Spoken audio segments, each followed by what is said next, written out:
আসসালামু আলাইকুম। Hello everyone, কেমন আছেন? আশা করি সবাই ভালো আছেন। আজকে আপনাদের জন্য নতুন একটা রেসিপি নিয়েছি, নারকেল দিয়ে হাঁস। প্রথমে আমি মাংসটা ভালো করে পরিষ্কার করে নিয়েছি, তার মধ্যে আমি পেঁয়াজ দিয়ে দিয়েছি।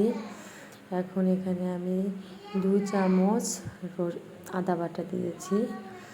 2 চামচ, এখানে 2 চামচ, 2 চামচের একটু বেশি নিয়েছি আদা বাটা। তারপরে 2 চামচ রসুন বাটা নিয়েছি। আসলে হাঁসের মাংসতে একটু মশলা বেশি না হলে ভালো লাগে না, তবুও আপনারা আপনাদের মতো করে দিতে পারেন, তবে আমি একটু বেশি। তারপরে ধনিয়ার গুঁড়া দিয়ে দিয়েছি। তারপর হলুদের গুঁড়া দিয়েছি আনুমানিক 2 চামচ, আর ধনিয়ার গুঁড়া দিয়েছি 3 চামচ। তারপর দিয়ে দিচ্ছি মরিচের গুঁড়োটা আপনারা আপনাদের স্বাদ মতো দিবেন, আমি আমার মতো দিয়েছি। তবে হাঁসের মাংসতে একটু ঝাল না হলে ভালো লাগে না, আমি আগেও বলেছি। তাই একটু মরিচ একটু বেশি দিয়ে দিয়েছি। তারপরে এখানে আমি গরম মশলা গুঁড়ো দিয়েছি। আর বলতে পারেন আপনারা যে আমি আমার মানে দারুচিনি, এলাচ এগুলো দিইনি কেন, এগুলো আমি যখন পেস্টটা ভেজে নেব, তখন পেস্টটা করে নেব, তখন তার মধ্যে দিয়ে দেবো। তার মধ্যে দিলে ফ্লেভারটা ভালো আসে। এখন আমি সব কিছু দিয়ে লবণ দিয়ে দিয়েছি। এখানে আমি সামান্য একটু সরিষার তেল দিয়েছি, আর একটু সাদা তেল দিব। আসলে হাঁসের মাংস থেকে এমনিতেই তেল ওঠে, সেই জন্য তেলের পরিমাণ একটু কম দেওয়াই ভালো। তো আপনারা আপনাদের মতো করে দিতে পারেন। আমি আমার মতো করে দিয়ে সব কিছু দিয়ে মাংসটা ভালো করে মেখে নিলাম। মেখে আমি কিছুক্ষণ রেখে দেব। দেওয়ার পর তারপর আমি মাংসটা আবার যখন রান্না করব তখন আবার আপনাদের সাথে শেয়ার করব। আমি ভালো করে মাংসটা মেখে সুন্দর করে ঢেকে কিছুক্ষণ রেখে দেব।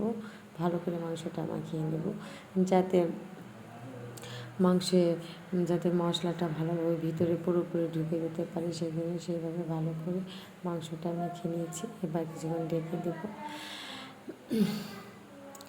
এখন আপনি দেখতেই পাচ্ছেন যে আসলেও আমি মানে ভুলে আপনাদের প্রথমটা দেখানো হয়নি। এখানে আমি পেঁয়াজ ও সামান্য পরিমাণ তেল দিয়ে, তেলটা বলেছিলাম যে কারণ হলো হাঁসের মাংসতে এমনি তেল ওঠে, তাই তেলের পরিমাণটা কম দিয়েছি। এখানে পেঁয়াজ দিয়ে দিয়েছি, দিয়ে ভালো করে নিয়েছি। পেঁয়াজটা যখন এরকম, এখানে আমি দানাদার মশলাও দিয়েছি। তারপর আমি মাংসটা পুরোটা এর ভিতরে যখন পেঁয়াজটা হয়েছে, তখন আমি মাংসটা দিয়ে দিয়েছি। এখন আমি এটা ভালোভাবে নেড়ে চেড়ে কষিয়ে নেব। আপনাদের দেখবেন ভালো করে নেড়ে দিচ্ছি। নেড়ে দিয়ে এখন এটা ভালো করে ঢাকনা দিয়ে কিছুক্ষণ 20-25 মিনিট পর আবার আপনাদের আমি দেখাবো যে আসলে কী অবস্থা। ভালোভাবে রেখে দিলাম। দেখতে পাচ্ছেন মাংসটা কষানো হচ্ছে।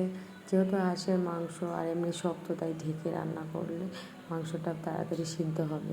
তাই মাংসটা আমি ভালো করে দেখে কষিয়ে নিচ্ছি। এইভাবে আমি কিছুক্ষণ কষিয়ে নেব। আসলে আজকে মাংসটা রান্না করা হচ্ছে নারকেলের দুধ দিয়ে। আমি নারকেলের দুধটা নিজেই বানিয়েছি। আপনারা যদি দেখতে চান আমি আপনাদেরকে পরে যদি আপনারা বলেন যে নারকেলের দুধটা আসলে কেমন করে বানিয়েছি, সেটা আমি আপনাদেরকে দেখিয়ে দেবো। এইভাবে দেখতে পাচ্ছেন আমি কিছুক্ষণ পর পর মাংসটাকে ভালোভাবে নেড়ে চেড়ে নিচ্ছি। এভাবে মাংসটাকে কিছুক্ষণ নেড়ে চেড়ে নেব। এভাবে দেখেন মাংসটা কি সুন্দর কষানো হয়েছে। এখন আমি এর ভিতরে পরিমাণ মতো একটু জল দেব, যাতে মাংসটা ভালোভাবে সিদ্ধ হয়ে যায়। এখন আমি মাংসটাতে পরিমাণ মতো মানে কষানো, দেখেন খুব সুন্দর কষানো হয়েছে। এখন আমাকে এমন পরিমাণ মতো জল দিতে হবে যাতে আমি নারকেলের দুধটাও ইউজ করব, যাতে মাংসটা যেন কষানো হয়, সেই পরিমাণ মতো করে আমি এখানে জল দিয়ে দেবো। এখন এখানে আমি জল দিয়ে দিচ্ছি। দেখতে পাচ্ছেন আমার নারকেলের দুধ কতটা সুন্দর হয়েছে, মানে আপনাদের আমি দেখাচ্ছি। দেখেন আমি নারকেলের দুধটা আপনাদের নেড়েও দেখাচ্ছি, দেখেন কতটা সুন্দর হয়েছে। এটা আমি নিজেই বানিয়েছি। এখন দেখেন এখানে সামান্য পরিমাণ জল দিয়ে দিয়েছি। এটা আপনাদের পরিমাণ মতো, আসলে মাংস সিদ্ধের উপর নির্ভর করে। এখানে কিছুক্ষণ ওইটা আমি কষিয়ে নিয়ে যখন পানিটা একদম কষা হয়ে যাবে, তখন আমি নারকেলের দুধটা দিয়ে দেবো। দেখা হবে কিছুবার। এখন আমি রেখে দেবো। এভাবে কিছু রান্না করার পর এখন আমি দেখেন এই যে মাংসটার পানিটাও শুকিয়ে আসছে। এখন আমি এখানে নারিকেলের দুধটা দিয়ে দিব। বলেছিলাম নারকেল পানিটা যখন কষা কষা হয়ে আসবে তখন আমি নারকেলের দুধটা দিয়ে দেবো। এই দেখেন নারিকেলের দুধটা আমি এখানে দিয়ে দিয়েছি। কতটা সুন্দর হয়েছে, দেখতে অনেক ভালো লাগছে। আসলে চেহারাটা অনেক অনেক খেতে অনেক টেস্টি হয়েছে, অনেক ইয়াম্মি। আমি ভিডিওটা বানিয়ে খেয়ে তারপর আপনাদেরকে ভিডিও দিয়েছি যে আসলেও আমি যে রান্না করেছি কতটা টেস্টি হয়েছে। সত্যি আসলে অনেক টেস্টি হয়েছে। দেখেন দুধটা দিয়ে ভালোভাবে নেড়ে চেড়ে দিলাম। এখন আমি 10 মিনিট, টানা 10 মিনিট রান্না করব। করার পর আপনাদের সাথে আবার শেয়ার করব। এখানে আমি কয়েকটা রসুনের বড় করে দানাও দিয়েছি। আমি নিজে পছন্দ করি সেখানে, সেটা আপনারা স্কিপ করেও যেতে পারেন যদি কেউ যদি না পছন্দ করেন। এখন দেখেন কতটা সুন্দর ইয়াম্মি লাগতেছে। এখন আমি ঢেকে দেবো, ঢেকে তারপর আপনার 10 মিনিট পর আপনাদের সাথে দেখাবো যে আসলে দেখেন কতটা। দেখেন এই 10 মিনিট পর আমি ঢাকনা খুলে এখানে জিরের গুঁড়ো, ঢালা জিরে যেটাকে বলে, শুকনো গুঁড়ো করে দিয়েছি, ওটা দিয়ে দিলাম এর ভিতরে করে।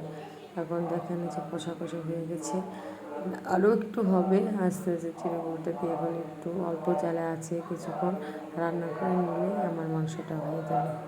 দেখেন কতটা ইয়াম্মি হয়েছে, সত্যি খেতে এতটাই ইয়াম্মি হয়েছে। আপনারা একবার রেসিপিটা ট্রাই করে দেখবেন যে আসলে কতটা টেস্টি হয়। নারকেলের, অনেকে বলে হাঁসের মাংস গন্ধ, অমক তমক, এটা সেটা। আসলে হাঁসের মাংস যদি এইভাবে রান্না করা হয় কখনোই আপনার কাছে গন্ধ লাগবে না, এতটাই আমি লাগবে। আমি কয়েকটা কাঁচামরিচ চিড়ে দিলাম, আপনারা আপনাদের ইচ্ছে মতো স্বাদ মতো দেবেন। আমি দিয়ে দিয়েছি। এখন আমি কিছুক্ষণ অল্প আছে দিয়ে রান্না করব। আমি আঁচটা কমিয়ে দিয়েছি, দিয়ে রান্না করবো আস্তে আস্তে এভাবে। তারপর আমি এই যে ফাইনাল লুক চলে এসেছে, দেখেন কতটা ইয়াম্মি হয়েছে। ঠিক আছে, আল্লাহ হাফেজ, ভালো থাকবেন, আমার চ্যানেলটা সাবস্ক্রাইব করে দেবেন। আল্লাহ হাফেজ।